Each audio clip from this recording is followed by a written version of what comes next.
I never thought a simple question could silence an entire room. But that's exactly what happened when I asked my mother if there was a place for me at the family reunion. "We're past that phase," she said, her voice eerily calm, like she was dismissing a telemarketer rather than her own daughter. The dining room of my childhood home suddenly felt cavernous. 23 faces, aunts, uncles, cousins I hadn't seen in 5 years, all found something fascinating about their dinner plates. Not one person looked up. Not one person defended me. The silence was deafening. I stood there, my hand still resting on the back of the empty chair I'd hoped to claim, feeling like I'd been slapped. 5 years of rebuilding my life, and this was my welcome? Being treated like a shameful chapter everyone had collectively agreed to forget? Let me back up. My name is Eliza, and 5 years ago, I left this town with nothing but a backpack and $237 to my name. My crime? I refused to follow the career path my parents had mapped out for me since birth. 3 generations of Wilsons had become doctors, and I was meant to be the 4th. But after 2 miserable years in pre-med, drowning in anxiety and panic attacks, I finally admitted the truth. Medicine wasn't my calling. The day I told my parents I was switching my major to education, you'd think I'd confessed to robbing a bank. My father didn't speak to me for weeks. My mother alternated between cold silence and emotional manipulation. "Do you know how many strings your father pulled to get you that research position?" she'd say. "Your grandfather would be so disappointed." When I stood firm, the subtle exclusion began. Family dinners happened without my knowledge.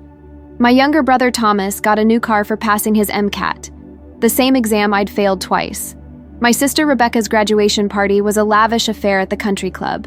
Mine was postponed indefinitely due to scheduling conflicts. The final straw came when I overheard my mother on the phone with my aunt. "It's like she's determined to throw away everything we've given her," she said.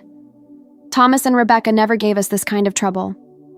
That night, I packed my things and left a note. "I'm going to build a life that makes me proud. I hope someday that will be enough for you too." 5 years of silence followed.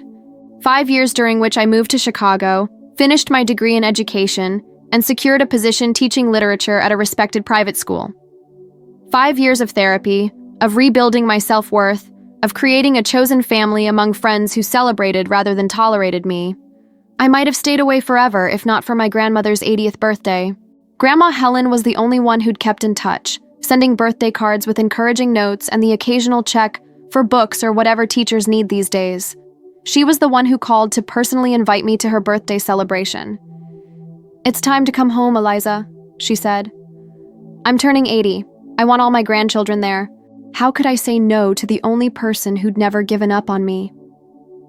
So there I was, standing in my parents' dining room, wearing a dress that had cost a month's salary, my hair professionally styled, holding a gift I'd spent weeks selecting, a vintage edition of Grandma Helen's favorite poetry collection.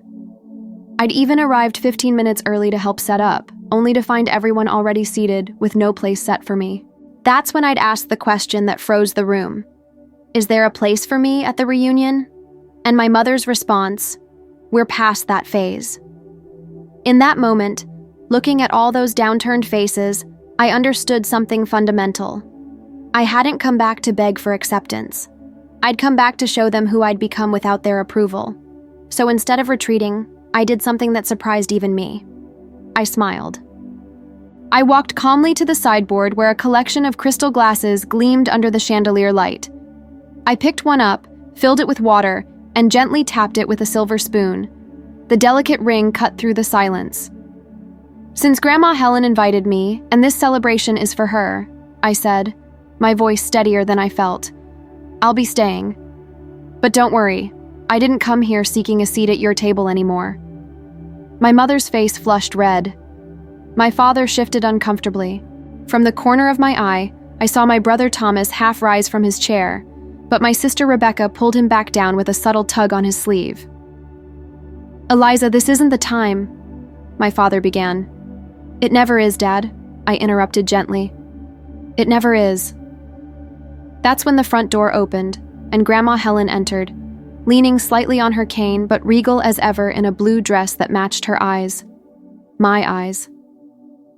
She surveyed the scene with the piercing clarity that had always been her superpower.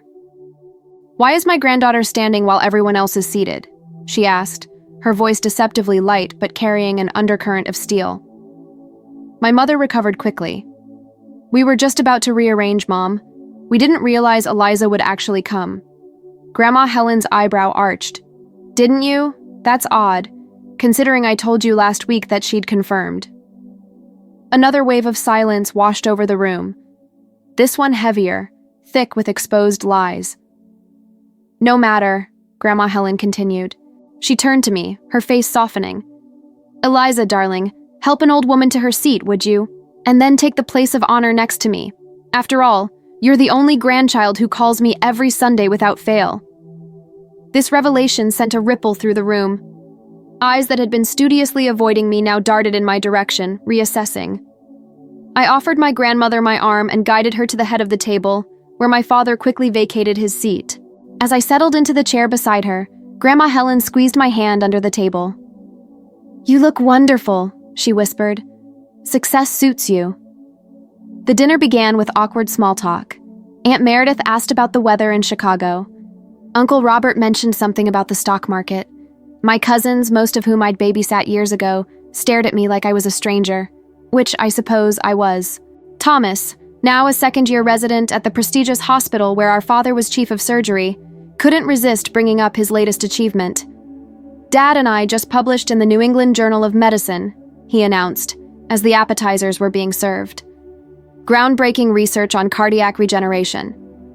"That's wonderful, dear," Grandma Helen said politely. "Eliza, tell everyone about that award your school received. I nearly choked on my water. How did she know about that?" "It's nothing, really," I said, feeling my cheeks warm as everyone's attention shifted to me. "Nonsense," Grandma insisted. "Your school was recognized by the State Board of Education for literary excellence, and they specifically mentioned your innovative teaching methods." My mother's fork paused midway to her mouth. "How do you know this, Mom?" Grandma Helen smiled innocently. "Eliza sends me newspaper clippings. Don't you all get the same updates?" Another uncomfortable silence fell, broken only by the sound of silverware against china. "Well," my father said finally, "teaching is a noble profession." The condescension in his voice was subtle but unmistakable. Teaching was noble, just not for a Wilson. "It is," I agreed, meeting his gaze directly. "My students make it worthwhile every day." "Speaking of noble professions," my mother interjected, "James Peterson will be joining us for dessert. You remember James, don't you, Eliza? He's finishing his fellowship in cardiothoracic surgery, top of his class at Johns Hopkins." Of course I remembered James. We'd dated briefly in high school before my parents made it clear he wasn't serious enough about his future. Apparently, that had changed. "That's nice," I said noncommittally, taking a sip of wine. "He's single," my mother added, her meaning transparent. "A suitable doctor. A second chance at the life I'd rejected. So am I replied coolly, and quite content that way. Beside me, I felt Grandma Helen's silent laughter. The main course arrived, my mother's signature roast beef with Yorkshire pudding, a meal that had always signified special occasions in our house. As the platters were passed around, I noticed something odd. Everyone received a slice of the tender pink center cut, everyone except me.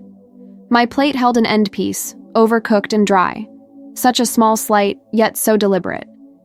I caught my mother's eye and knew instantly it was intentional, a reminder of my place, or lack thereof, in the family hierarchy. I could have pointed it out, could have made a scene. 5 years ago, I might have. But the woman I'd become understood something important. Their approval was no longer the currency I traded in. Instead, I cut into the meat without complaint and changed the subject. "Grandma, tell everyone about the poetry reading you attended last month," I suggested, knowing it would delight her to share. For the next several minutes, Grandma Helen regaled the table with stories of the young poets she'd discovered at a local coffee house. Most of my relatives looked bored, but I hung on every word, genuinely interested in the life she'd built for herself after Grandpa's passing. "You should come with me next time you visit," she told me, her eyes twinkling. "There's a young man who reminds me of your grandfather. always wears a bow tie and quotes Whitman. I'd love that, I said sincerely. When exactly do you plan to visit again? Rebecca asked, her tone suggesting she doubted I would. Before I could answer, Grandma Helen spoke. Oh, Eliza comes to see me every other month. Has been for years. We just don't make a fuss about it. The table fell silent again. Even I was surprised by this revelation. Not by the truth of it. I did indeed visit Grandma Helen regularly, but by the fact that she'd kept our visits private from the rest of the family. My father cleared his throat. Every other month? But you never asked, Grandma interrupted gently, just as none of you ever ask about Eliza. The discomfort around the table was palpable. My Uncle Robert became intensely interested in his potatoes. Aunt Meredith suddenly remembered an urgent text she needed to send. My cousins exchanged wide-eyed glances. Well, my mother said, her voice artificially bright, we're all together now, and that's what matters. Thomas, tell everyone about the new house you're buying. As Thomas launched into a detailed description of his 5-bedroom colonial in the most exclusive neighborhood in town, I felt Grandma Helen's hand pat my knee under the table. Patience, she whispered. The evening is young. I didn't understand what she meant, but I nodded anyway, trusting that whatever she had in mind, it would be worth waiting for. As dinner progressed, I observed my family with new eyes. Thomas, with his perfectly trimmed hair and designer watch, constantly checking his phone for hospital updates, eager to be needed. Rebecca, married to a surgeon, of course, monitoring her 3 children's table manners with the same precision she'd once applied to maintaining her perfect GPA. My father, still commanding the room with his presence, though I noticed new lines around his eyes, a certain weariness that hadn't been there 5 years ago. And my mother, orchestrating everything, from the seating arrangement to the conversation topics, still trying to curate the perfect family image. They all seemed smaller somehow, less intimidating than the giants who'd once defined my world. When the dessert plates were cleared, Grandma Helen announced she was ready to open gifts. As the family migrated to the living room, I hung back, helping the catering staff clear the table, a habit from my waitressing days during college after my parents cut me off financially. You don't need to do that, my mother said sharply, catching me stacking plates. We have people for that. I know, I replied. But my hands still work just fine. She pressed her lips together, clearly annoyed, but unwilling to make a scene. Suit yourself. Just hurry up. Your grandmother is waiting. When I joined the others in the living room, I found they'd arranged themselves in a semicircle around Grandma Helen's favorite armchair. A small mountain of elegantly wrapped packages sat on the coffee table before her. I slipped into the back row, next to my youngest cousin Emma, who gave me a shy smile. I saved you a spot, she whispered. Thanks, Em, I whispered back, touched by this small kindness. How's high school treating you? It's okay. I'm taking AP Literature this year. Really? That was my favorite class. I know, she said. That's why I signed up. Before I could respond to this unexpected revelation, my mother called for attention. Before we begin the gifts, she announced, I'd like to propose a toast to the most remarkable woman I know. Mother, you have been the heart of this family for 8 decades. Your grace, wisdom, and strength have guided us all. We are blessed to call you ours. Hear, hear, my father echoed, raising his champagne glass. Everyone followed suit, murmuring agreement. As I raised my own glass, I caught Grandma Helen's eye. She gave me the slightest of winks. Thank you, Margaret, she said to my mother. That was lovely, but before we continue, I have a small announcement of my own to make. The room quieted immediately. Grandma Helen rarely made announcements. As you all know, reaching 80 years is quite a milestone. It's caused me to reflect on what truly matters in this life. She paused, her gaze sweeping across the room. And I've come to a decision about something important. My mother's smile froze slightly. What sort of decision, Mom? About my house, Grandma Helen replied calmly. The Victorian mansion where Grandma had lived since marrying Grandpa 60 years ago was the crown jewel of the family legacy. Located on 5 acres overlooking the lake, it was worth millions. especially after the renovations Grandma had undertaken in recent years. "What about the house?" my father asked, a note of concern creeping into his voice. "I've decided to change my will," Grandma announced. The tension in the room instantly thickened. I saw Thomas and Rebecca exchange glances. My father's posture stiffened. "The house was meant to be divided equally among my grandchildren upon my passing," Grandma continued, "but I've realized that's not the right approach." She reached into the pocket of her dress and withdrew a folded document. "I've had my lawyer draw up a new arrangement. The house will go to just one of my grandchildren, the one who has demonstrated the values I hold most dear: integrity, compassion, and the courage to live authentically." The room fell completely silent. You could have heard a pin drop on the thick Persian carpet. Every eye darted between Grandma Helen and the document in her hand. My mother was the first to recover. "Mom, this is hardly the time or place to discuss such matters. It's your birthday celebration." "Precisely," Grandma replied. "My birthday, my rules." She unfolded the document with deliberate slowness, enjoying the suspense she'd created. I felt a flicker of discomfort. Whatever Grandma was doing, it felt orchestrated, and I didn't want to be part of some grand revenge scheme against my family, no matter how much they'd hurt me. "Grandma," I said quietly, "you really don't need to do this now." She looked at me, eyes twinkling. "Oh, but I do, my dear. I've waited quite long enough." She turned back to the gathered family. "The house will go to Eliza." The shock that rippled through the room was almost a physical force. I felt it like a wave, crashing against me. My father's face drained of color. My mother's mouth opened and closed wordlessly. Thomas half rose from his seat, then sank back down. That's not fair," Rebecca finally sputtered. "Eliza hasn't even been part of this family for 5 years." "Hasn't she?" Grandma asked mildly. "She calls me every Sunday, visits me every other month, sends me books she thinks I'll enjoy and clippings about her students' achievements. Meanwhile, the rest of you..." She let the sentence hang unfinished in the air. "We've all been busy," Thomas protested. "Work, families, responsibilities." "Too busy for family?" Grandma interrupted. "Isn't that precisely what you've all accused Eliza of? Abandoning her family?" "That was different," my mother said tightly. "Eliza walked away from everything we built for her." "No," Grandma corrected, her voice suddenly steel. "Eliza walked away from everything you tried to force her to be. There's a difference." I felt simultaneously vindicated and mortified. "Grandma, please. I didn't come back for this. I didn't come back for the house or anything else." "I know you didn't," she said gently. "That's precisely why you deserve it." The doorbell rang, cutting through the tension. My mother, clearly grateful for the interruption, hurried to answer it. A moment later, she returned with James Peterson. 5 years had been good to him. The awkward, intellectually intense boy I'd known in high school had matured into a confident man. His dark hair was cut shorter now, and he'd finally grown into his strong jawline. But his eyes were the same, thoughtful, observant, kind.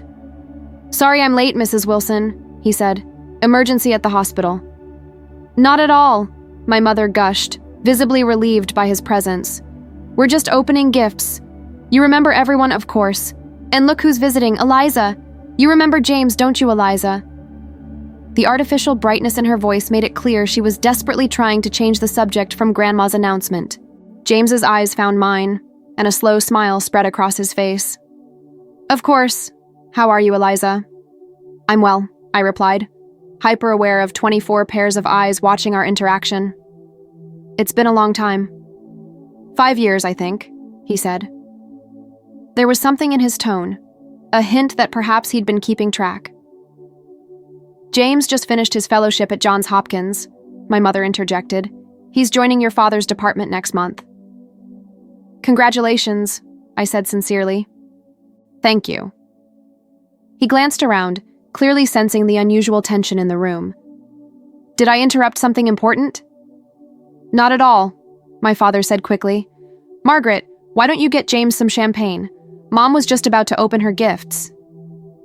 Grandma Helen smiled innocently, tucking the document back into her pocket. Yes, let's proceed with the gifts. We can discuss the house later. The collective relief in the room was palpable, though I noticed my siblings and several cousins shooting me resentful glances. I wanted to tell them I hadn't known about Grandma's plan, that I was just as surprised as they were, but I doubted they'd believe me. James made his way through the room, greeting everyone politely, before taking the empty seat beside me. "Is everything okay?" he whispered. The atmosphere in here is thick enough to cut with a scalpel. Despite everything, I found myself smiling. "Family drama, nothing unusual for the Wilsons." "Ah," he nodded sagely, "some things never change." As Grandma began opening her gifts, I felt James studying me. "You look good, Eliza," he said softly. "Happy." "I am," I replied. "Most days, anyway." "Your grandmother tells me you're teaching literature now. In Chicago?" I turned to him, surprised. "You've talked to my grandmother about me?"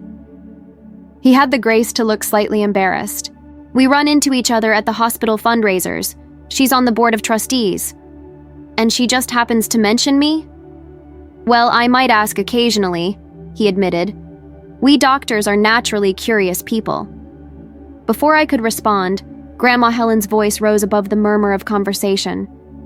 "Oh, Thomas, another stethoscope! How thoughtful! That makes 3 now." Her tone was kind but pointed. Thomas flushed.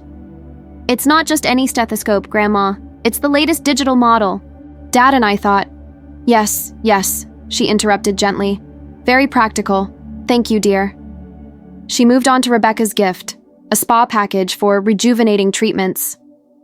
"Because you're looking so tired lately," my sister explained, apparently oblivious to how that sounded. "How considerate," Grandma remarked dryly. Though I rather thought the lines on my face were well-earned badges of a life fully lived. Rebecca's smile faltered. One by one, Grandma opened the gifts. Most were expensive but impersonal, luxury items that spoke more to the giver's status than to any real knowledge of what Grandma might want or need. Crystal vases, cashmere sweaters, gift certificates to upscale restaurants she never frequented. Finally, she reached for my package, small and simply wrapped in paper I'd hand-printed with tiny books. "You made the wrapping paper yourself," Grandma observed, carefully unfolding rather than tearing it. "I did," I confirmed. "I know how you feel about waste." Inside was a leather-bound first edition of Elizabeth Barrett Browning's sonnets, Grandma's favorite poems, and a handcrafted bookmark featuring a pressed forget-me-not, her favorite flower. "Oh, Eliza," she breathed, running her fingers over the embossed cover. "How did you find this?" "It took some hunting," I admitted. "But I remembered how you used to read them to me when I couldn't sleep. You said they reminded you of when Grandpa was courting you." "He recited Sonnet 43 when he proposed," she said softly. "How do I love thee? Let me count the ways." She looked up, her eyes misty. This is perfect." The room was quiet, but this time it wasn't the tense silence of earlier. There was something else in the air, something like recognition, maybe even respect. "Well," my mother said after a moment, "that's a lovely gift, Eliza." Coming from her, it was practically a standing ovation. "Thank you," I said. "Grandma's taught me that the best gifts are the ones that show you've really seen the person you're giving to." Something flickered in my mother's eyes. Discomfort, certainly, but perhaps also the faintest hint of realization. The gift opening concluded, and the party shifted into a more relaxed mode. Some relatives drifted toward the dessert table, while others formed small conversation clusters. I found myself by the French doors leading to the garden, needing a moment of quiet after the emotional intensity of the past hour. "Mind if I join you?" James asked, appearing at my side with 2 slices of cake. "Not at all," I said, accepting the plate he offered. "Though I should warn you, being seen with the family outcast might damage your standing with the Wilson dynasty." He laughed. "I think I'll risk it." He nodded toward the garden. "Want to get some air?" We stepped outside into the cool evening. The garden was lovely in the twilight, with fairy lights twinkling in the old oak trees and the scent of late summer roses perfuming the air. "So, James said, settling onto a stone bench. The family outcast, huh? I sat beside him, careful to maintain a proper distance. That's how they see me. The one who rejected the sacred Wilson legacy of medicine. And how do you see yourself? I considered the question, taking a bite of cake to buy time. I see myself as someone who finally had the courage to choose her own path, I said eventually, even though it cost me my family. Not your entire family, he pointed out. Your grandmother seems firmly in your corner. Grandma Helen has always been different, I agreed. She married into the Wilson medical dynasty, but she never fully bought into its rigid expectations. I glanced at him curiously. Unlike you, the dutiful doctor, following the prescribed path. Something crossed his face, a shadow of, what? Regret? Resignation? We can't all be rebels, Eliza. Some of us are boringly conventional. Is that how you see yourself? Boring? Most days, he admitted with a self-deprecating smile. I don't believe that, I said. The James Peterson I knew was anything but boring. You wanted to revolutionize rural healthcare, travel with Doctors Without Borders, write a medical memoir that would inspire a new generation. He looked startled. You remember all that? Of course, I said. Those midnight conversations on your parents' porch swing were the highlight of senior year. A comfortable silence fell between us, filled with shared memories and the hum of cicadas. I did join Doctors Without Borders, he said suddenly, for 6 months after my residency, in Sudan. Now it was my turn to be surprised. You did? That's incredible, James. It was, he agreed. Hardest and most meaningful work I've ever done. Then why only 6 months? His expression grew more complex. My father had his first heart attack. I came back to help with his patients and just never left. He shrugged. Life happens. Dreams adjust. Do they? I asked softly. Or do we just convince ourselves they should? Before he could answer, the French doors opened, and my mother stepped onto the patio. There you are, James, she called, pointedly ignoring me. Thomas has been looking for you. He wants to discuss that research project. Of course, James replied politely. I'll be right in. As my mother retreated, he turned back to me. Duty calls, apparently. The Wilson family specialty, I said dryly. He stood, but hesitated. It's really good to see you, Eliza. I've thought about you over the years, wondered how you were doing. Have you? I asked, oddly touched. More than I should admit, he confessed with a small smile. Will you be in town long? Just until Sunday, I said. I have classes on Monday. He nodded. Maybe we could get coffee tomorrow? Catch up properly without an audience? I should have said no. Reconnecting with anyone from my old life seemed risky, like treading water in a pool I'd barely escaped drowning in. But something in his eyes, a genuine interest, a shared understanding of the weight of expectations, made me nod. I'd like that, I said. The cafe on Main still open? 7 a.m. to midnight, same as always, he confirmed. 9 o'clock? Perfect. As he walked back toward the house, I remained on the bench, processing the evening's events. Grandma's surprise announcement, the family's reaction, James's unexpected reappearance in my life.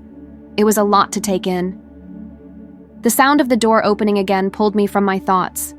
This time, it was Thomas who stepped into the garden. Mother sent me to tell you we're having coffee in the living room, he said stiffly. Thanks, I replied. I'll be in shortly. He turned to go, then stopped. Why did you come back, Eliza? He asked, his voice holding genuine confusion. After all this time? Grandma invited me, I said simply. That's it? No hidden agenda? I looked at him, my little brother, now a grown man with our father's bearing and our mother's sharp features. We'd been close once, before the weight of family expectations had driven a wedge between us. Believe it or not, Thomas, not everything has an agenda, I said. Sometimes people just do things out of love. Like abandoning your family? He shot back. The accusation stung, but I kept my voice calm. I didn't abandon my family. I abandoned a career path that was making me miserable. You could have tried harder, he insisted. We all have moments of doubt. It wasn't doubt, I explained. It was certainty. Absolute certainty that I was on the wrong path.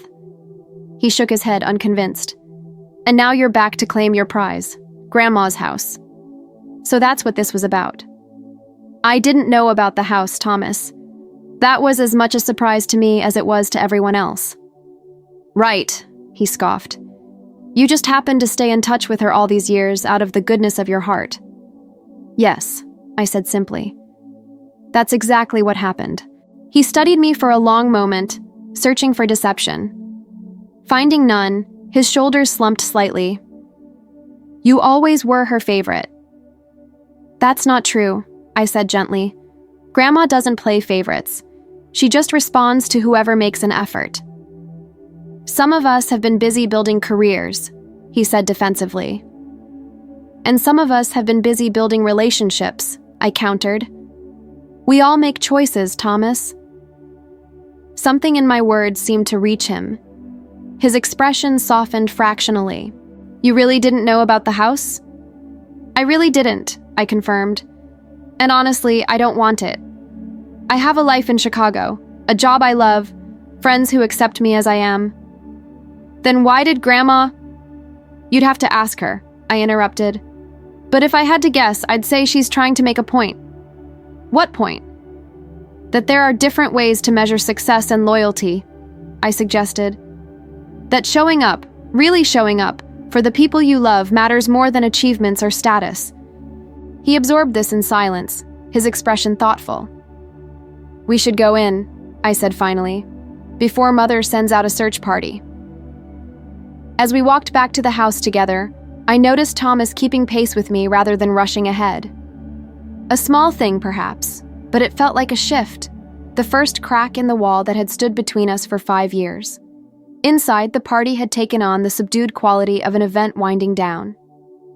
Elderly relatives were gathering their purses and saying goodbyes. Younger cousins were surreptitiously checking phones.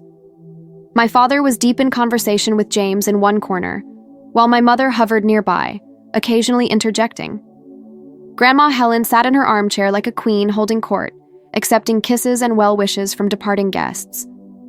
When she spotted Thomas and me entering together, a pleased smile crossed her face. There you are, she called. Come sit with me for the last of the coffee, both of you. As we made our way to her, I caught Rebecca watching us, her expression unreadable. She'd always been the hardest to read, my perfect older sister, who'd sailed through medical school while maintaining a social life, married the right kind of doctor, and produced 3 photogenic children right on schedule. You too, Rebecca, Grandma instructed, patting the sofa beside her. Family photo time. My mother, ever vigilant for photo opportunities, immediately perked up. What a wonderful idea! James, would you mind taking it? And so, in a surreal turn of events, I found myself sandwiched between my siblings on the sofa, Grandma Helen's hand resting on my shoulder, as James counted down from 3. Everyone say Wilson family legacy, my mother instructed. How about just family? Grandma suggested mildly. As the flash went off, I realized I was smiling.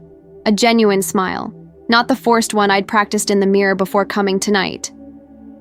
Maybe it was the satisfaction of having stood my ground. Maybe it was the unexpected reconnection with James. Or maybe it was simply the feeling of Grandma Helen's hand on my shoulder, a silent message of solidarity and love. Whatever it was, in that moment, for the first time in 5 years, I felt like maybe, just maybe, there might be a place for me at the reunion after all. Not the place they'd once tried to force me into, but a new one. One I could define for myself. As the guests continued to depart, I helped Grandma gather her gifts. You caused quite a stir with your announcement, I murmured, low enough that only she could hear. Her blue eyes twinkled mischievously. Did I? You know you did, I scolded gently. Was that really necessary? Absolutely, she said without a hint of remorse. Sometimes people need a good shake to see what's been in front of them all along. And what's that? That true family isn't about following a predetermined path or meeting expectations. she said. It's about love. Unconditional, non-judgmental love. I squeezed her hand. I love you, Grandma, but I really don't want your house. She laughed, a bright, merry sound that drew glances from across the room. Of course you don't, dear. That's precisely why I'm giving it to you. That makes no sense, I protested. It makes perfect sense, she countered. You're the only one who values me more than what I own. The only one who would preserve the house for what it is, a home filled with memories, rather than what it's worth. I didn't know how to respond to that. She was right, in her way. The thought of the old Victorian being sold off, or worse, modernized beyond recognition by my status-conscious relatives, did make my heart ache. Think about it, she urged. That's all I ask. The paperwork isn't finalized yet. Fine, I conceded. I'll think about it, but no promises. She patted my cheek. That's my girl. Now tell me more about this James fellow. He seems quite taken with you still. I felt my cheeks warm. Grandma, he's just being polite. She said, unconvinced. That's not what his eyes say when he looks at you. Before I could pursue this unsettling observation, my mother approached, her social smile firmly in place. Most of the guests have left, Mom, she said. Do you want Dad to drive you home, or would you like to stay over in your old room? Neither, thank you, Margaret, Grandma replied. Eliza will be taking me home. I've already arranged it. My mother's smile faltered. But we thought... Eliza and I have some catching up to do, Grandma continued smoothly. Don't worry, she'll take excellent care of me. My mother looked like she wanted to object, but couldn't find a valid reason. Well, if you're sure... Completely, Grandma assured her. She turned to me. Ready when you are, dear. As I gathered my purse and helped Grandma with her coat, I felt a hand on my arm. It was Rebecca. Can we talk? She asked quietly. Before you leave? Surprised, I nodded. Of course. Let me help Grandma to the car, and I'll be right back. Outside, as I settled Grandma in the passenger seat of my rental car, she gave me a knowing look. Rebecca wants to make peace, she said, or at least test the waters. How do you know that? She tapped her temple. 80 years of observing human nature. Don't be too hard on her, Eliza. She's trapped in a cage of her own making. With that cryptic remark, she shooed me back toward the house. Take your time. I have my book. She patted her purse, where she'd stowed the first edition sonnets. When I returned to the house, I found Rebecca in the kitchen, methodically loading the dishwasher even though the catering staff had offered to clean up. Some habits die hard, I commented, recognizing the familiar stress relief mechanism from our childhood. Rebecca had always cleaned when she was anxious. She looked up, a coffee cup in hand. Remember how Mom used to say if you have time to worry, you have time to work? One of her many motivational phrases, I agreed, leaning against the counter. Along with Wilson's don't quit and excellence is expected, not rewarded. A ghost of a smile crossed Rebecca's face. You always did have an issue with those family mottos. Not all of them, I clarified. Just the ones that valued achievement over happiness. She placed the cup in the dishwasher with surgical precision. Were you really that unhappy in medical school? The question caught me off guard.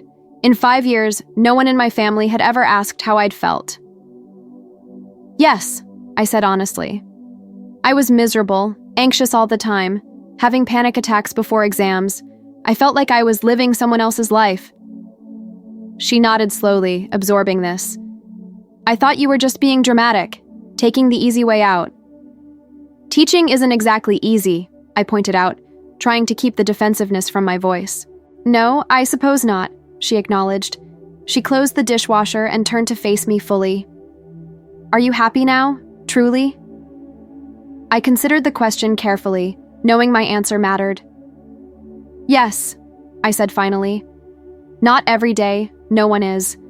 But overall, I wake up looking forward to my work. I feel like I'm making a difference in my students' lives.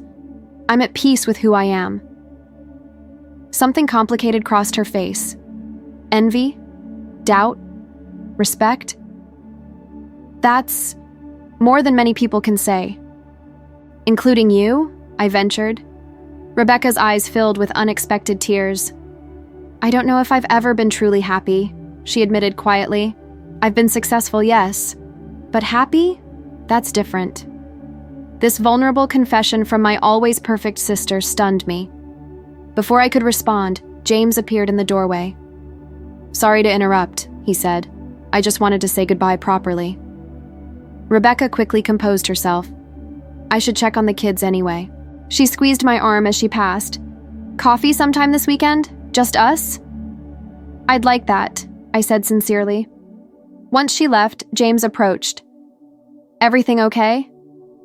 Surprisingly, yes, I replied. I think we just had our first real conversation in years. He smiled. Reunions have a way of stirring things up. Still on for coffee tomorrow? Absolutely, I confirmed. Good, he said, looking genuinely pleased. 9 o'clock. After he left, I gathered Grandma's remaining gifts and headed to my car. As we drove through the familiar streets of my hometown, Grandma Helen watched me with knowing eyes. Quite an evening, she remarked. Not what you expected, I imagine. Not remotely, I agreed. Why didn't you tell me about the house? She shrugged. Would you have come if I had? Probably not, I admitted. Precisely. And you needed to come, Eliza, not just for me, but for yourself, to show them and yourself who you've become. We arrived at her Victorian home, its gabled roof and wraparound porch as welcoming as ever in the moonlight. Inside, everything was exactly as I remembered. The antique grandfather clock in the foyer, the wall of family photos, the subtle scent of lavender and old books. Tea? Grandma offered, heading toward the kitchen. Let me, I insisted. You've had a long day. As I prepared the tea, Grandma settled in her favorite chair in the sitting room. When I joined her with the steaming cups, she patted the seat beside her. Now, tell me honestly, she said. How did it feel to see them all again? I considered the question. Harder than I expected, and easier too in some ways. They seem smaller somehow. That's what happens when you grow, she said wisely. The giants of your childhood return to human size. We sipped our tea in comfortable silence before she spoke again. I meant what I said about the house, you know. It should be yours. Grandma, I live in Chicago. I have a career there, friends, a life. And you can keep all of that, she assured me. Use this place as a summer home, or rent it out most of the year, but having you as the owner would ensure it stays in caring hands. I looked around at the home she'd created, warm, inviting, filled with memories. I'll think about it, I promised. That's all I ask, she said, satisfied. Now what about James Peterson? There was quite a spark there. I felt myself blushing. We're just old friends. She said skeptically. Friends who couldn't take their eyes off each other all evening. It's complicated, I protested. We live in different cities, different worlds, really. Worlds can collide, dear, sometimes with wonderful results. She yawned delicately. Now, help an old woman to bed. We'll talk more in the morning. The next day dawned bright and clear. I woke early in the guest room I always used, watching sunlight filter through the lace curtains. Downstairs, I found Grandma already up, reading the newspaper in the breakfast nook. You're meeting James at 9, she reminded me without looking up. How did you? I may be old, but my hearing is excellent, she said with a smile. At the cafe, James was waiting with 2 coffees. Black with 1 sugar, right? He asked, sliding a cup toward me. You remembered, I said, surprised. I remember everything about you, Eliza, he said quietly. We talked for hours, about my teaching, his work, our dreams both realized and deferred. The conversation flowed easily, as if the 5 years between us had never existed. I have a confession, he said eventually. I almost transferred to Northwestern when you moved to Chicago, just to see if we might. Why didn't you? I asked, heart beating faster. Family obligations, he said with a rueful smile. My father's heart attack, remember? but I often wonder what might have happened if I had. I took a deep breath. Maybe it's not too late to find out. His eyes lit up. What are you saying? I'm saying, maybe worlds can collide, as my grandmother would put it. That afternoon, I met Rebecca for lunch. To my surprise, she apologized for her role in my estrangement from the family. I was jealous, she confessed. You had the courage to choose your own path. I never did. It's never too late, I told her, echoing my earlier words to James. She smiled sadly. Some cages are harder to leave than others. Later, as I drove Grandma to dinner at my parents' house, a hastily arranged family-only affair, she squeezed my hand. Remember, she said, you're not that scared girl anymore. You're a woman who knows her worth. Dinner at my parents' house was tense but not openly hostile. My mother had clearly spent the day regrouping, determined to maintain control of the narrative. My father was quieter than usual, watching me with new curiosity. Thomas remained skeptical but civil, while Rebecca seemed genuinely interested in hearing about my life in Chicago. As we finished dessert, my mother cleared her throat. Your grandmother has informed us of her decision regarding the house, she began carefully. While we respect her wishes, we hope you'll consider what's best for the entire family. I understood the subtext immediately. They wanted me to refuse the inheritance, to maintain the status quo. What I consider, I said evenly, is what's best for Grandma. It's her house, her decision. But surely you see how impractical it would be, my father argued. You living in Chicago, the house sitting empty. Actually, I said, I've been thinking about that. The house has plenty of room. It could serve as a family gathering place, holidays, summers, whenever anyone needs a quiet retreat. I wouldn't be living there full-time, but I'd ensure it remains in the family, preserved as Grandma wishes. The proposal clearly caught them off guard. It was reasonable, generous even. They'd expected defiance or gloating, not compromise. My mother recovered first. That's an interesting suggestion. It's more than a suggestion, Grandma Helen said firmly. It's the solution. Eliza retains ownership, but the house remains accessible to all of you, provided you respect her authority as its keeper. A weighted silence fell over the table. This was the moment of truth. Would they accept this new dynamic, with me holding a position of power within the family structure? Surprisingly, it was Thomas who spoke first. I think it's a good idea, he said. Practical and fair. Rebecca nodded agreement. The house should stay in the family, and Eliza has proven she values Grandma's wishes. My father looked between his children, clearly surprised by their support. Well, he said finally, it seems we have a consensus. Only my mother remained silent, struggling with this shift in family power. Finally, she gave a curt nod. If that's what everyone wants. It wasn't wholehearted acceptance, but it was a beginning. Later that evening, as James walked me back to Grandma's house, he broached the subject we'd been circling all day. So the family house is yours, he said. Does that mean you'll be visiting more often? It looks that way, I replied. Why do you ask? He stopped walking, turning to face me under a streetlight. Because I'm considering that position at Chicago Memorial. The one I almost took 5 years ago. My heart skipped. What changed your mind? You, he said simply. Some chances shouldn't be missed twice. 3 days later, I returned to Chicago, but with plans to come back the following month. James and I agreed to take things slowly, seeing where our reconnection might lead. Rebecca promised to visit me in Chicago with her children. Even Thomas suggested a potential collaboration between his research team and my school for a science education initiative. As for my mother, she remained reserved, but made one significant concession. She asked for my new address, to send birthday cards and such. It wasn't an apology, but from Margaret Wilson, it was practically an olive branch. 6 months later, I stood on the porch of Grandma Helen's, now my, Victorian house, watching as my family arrived for Thanksgiving. James's car pulled in first, followed by Rebecca's minivan. Thomas and his new girlfriend arrived next. Even my parents came, my mother bringing her famous cranberry sauce as a peace offering. As they gathered on the porch, I raised my glass in a quiet toast, just as I had that first night at the reunion. But this time, there was no revenge in my heart, only gratitude for the journey that had brought me here, to this moment of healing and new beginnings. "Is there a place for me at the reunion?"